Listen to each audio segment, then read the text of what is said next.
Mobile ઊંચું ના કરશો.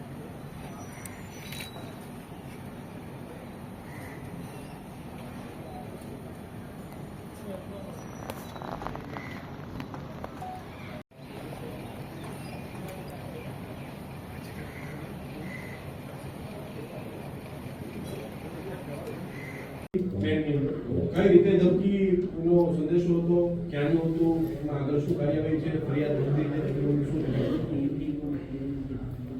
છેલ્લા કેટલાક સમયથી અલગ અલગ ડેસ્ટિનેશન ઉપર જતી અને આવતી ફ્લાઇટ્સમાં બોમ્બ મૂકેલો છે અને થ્રેટ્સ બાબતેના બનાવો ધ્યાન ઉપર બનેલા છે. એ પૈકી અમદાવાદ એરપોર્ટ ઉપર છેલ્લા 2 માસમાં આ પ્રકારના 2 બનાવો બનેલા છે, જેમાં 11/11/2024ના રોજ અમદાવાદથી જીદા જતી જે ફ્લાઇટ છે ઇન્ડિગોની, એના જે ટોયલેટમાંથી એક ચીટ મળેલી હતી જેના પર બોમ્બ લખેલું હતું. અને એ ગુનાની તપાસ, એટલે એ બનાવની જે ગંભીરતા છે એ ગંભીરતાને ધ્યાને રાખી પોલીસ કમિશનર શ્રી અમદાવાદ શહેર દ્વારા એ ગુનાની તપાસ ક્રાઇમ બ્રાન્ચને સોંપવામાં આવેલી હતી. 2 દિવસ અગાઉ 10 તારીખના રોજ, 10 ફેબ્રુઆરીના રોજ જીદ્દાથી અમદાવાદ આવતી ફ્લાઇટમાં એક પેસેન્જરની જે સીટની બાજુમાં આવેલી વિન્ડો છે એ વિન્ડો પેનલમાંથી ઇમિગ્રેશન ફોર્મમાં એક ચીટમાં યહાં બોમ્બ ઇઝ હિયર લખેલી ચિઠ્ઠી એક મળેલી છે જે ટિશ્યુ પેપરની છે. આ બંને બનાવો એક જ ઇન્ડિગોની ફ્લાઇટ્સના છે, જે એક અમદાવાદથી જીદ્દા જઈ રહેલી હતી અને બીજી ફ્લાઇટ જે છે એ આજે હમણાં લેટેસ્ટ જે બનાવ બન્યો છે એમાં એ જીદ્દાથી અમદાવાદ આવી રહેલી હતી. આ બંને બનાવોની તપાસ હાલ ક્રાઇમ બ્રાન્ચ દ્વારા હાથ ધરવામાં આવી રહેલી છે અને જે પ્રકારની એસઓપી જે છે કે પ્લેન ટેક ઓફ થાય અને લેન્ડ થાય એ પછીની જે અગાઉની અને લેન્ડ થયા પછીની જે એસઓપી છે એ પ્રકારની તપાસ કરતા બંને પ્લેનના જે ક્રૂ મેમ્બર્સ છે, પાયલટ્સ છે, પેસેન્જર્સ છે, લોડર્સ છે, ઇવન જે પ્લેન લેન્ડ થતા પહેલા અને ટેક ઓફ થતા પહેલા જે BDDS ચેક કરવામાં આવે છે અને ક્લિનિંગ સ્ટાફ જે છે, આ તમામ પ્રકારના તમામ લોકોની ડિટેલમાં ઇન્ટ્રોગેશન હાથ ધરવામાં આવેલું છે. આ બંને ફ્લાઇટના તમામ પેસેન્જર્સ અને જે પણ મેં અત્યારે હાલ કીધું ક્રૂ મેમ્બર્સ અને બીજો જે હેલ્પિંગ સ્ટાફ છે એ તમામના હસ્તાક્ષરના પુરાવા પણ મેળવવામાં આવેલા છે. અને એ જે પ્રકારની થ્રેટ મળેલી છે જેના કારણે એક પ્લેન લગભગ 8 કલાક લેટ થયું છે, બીજું પ્લેન એનું બીજી જે સોર્ટેજ હતી એ પણ લેટ થયેલી છે. અને આ જે ઇન્વેસ્ટિગેશન છે એમાં ફોરેન્સિક એક્સપર્ટ્સની પણ મદદ લેવામાં આવી રહેલી છે અને હેન્ડરાઇટિંગ એક્સપર્ટ્સના ઓપિનિયન આવ્યા બાદ આમાં મહત્વની કડીઓ મળવામાં આવનાર છે.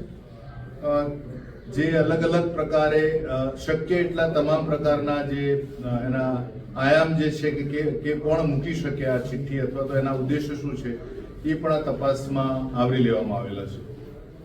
કોની શક્યતા હોય તેવી લાગી રહી છે આખા કાંડની પાછળ? અને બંને વખત એક જ ફ્લાઇટ, એક જ જેદાથી જ આવતી સ્ટાફ કોઈ કે પછી મુસાફર કે કોની સંડોવણી હોઈ શકે? જે 11/11/24ના રોજ ઇન્ડિગોની ફ્લાઇટ્સ જે અમદાવાદથી જીદ્દા જઈ રહેલી હતી એ ફ્લાઇટ્સ અગાઉ લખનૌથી અમદાવાદ આવેલી હતી. એટલે આ જે અગાઉનો રૂટ અને પ્રપોઝ રૂટ અને જ્યાંથી અરાઇવલ થયું છે આ તમામ જે મેનિફેસ્ટ જે છે પેસેન્જર્સના લિસ્ટના એના પણ કોલ ડિટેલ્સ એનાલિસિસ વગેરે હાથ ધરાઈ રહ્યું છે અને જેટલા પણ ટેકનિકલ હેલ્પ મળે છે અને ઇન્વેસ્ટિગેશનમાં ખૂબ જ ગંભીરતાપૂર્વક હાથ ધરાયેલું છે અને ટૂંક સમયમાં એમાં જે લીડ છે લીડ ઉપર કામ કરતા કદાચ આરોપી સુધી પહોંચી જવાશે. સાહેબ, આપણા અનુભવ પ્રમાણે લાગે છે કે ભયનો માહોલ આખો ઉભો કરવા માટે આ પ્રકારના કૃત્ય થતું એવું લાગે છે? જે પ્રકારના હસ્તાક્ષર પ્રથમ દર્શનીય રીતે બંને જે ચિઠ્ઠી મળેલી છે એમાં જોવામાં આવતા દેખાય છે કે જાણી જોઈને કોઈને હસ્તાક્ષર બગાડીને લખેલું હોય. ભયના માહોલ સિવાય પણ અન્ય કેટલાક એવા પરિબળો છે જે હાલ અત્યારે જાહેર કરવા જરૂરી નથી, જે કારણ કે એ પ્રકારે લીડ ઉપર કામ કરી રહેલા છીએ. પણ એના 2 થી 3 પ્રકારની સંભાવનાઓ છે જે સંભાવનાઓ આધારે અત્યારે તપાસ ચાલી રહી છે અને આ બંને કેસમાં ટૂંક સમયમાં સફળતા મળશે. કેવી સંભાવના છે 2 થી 3?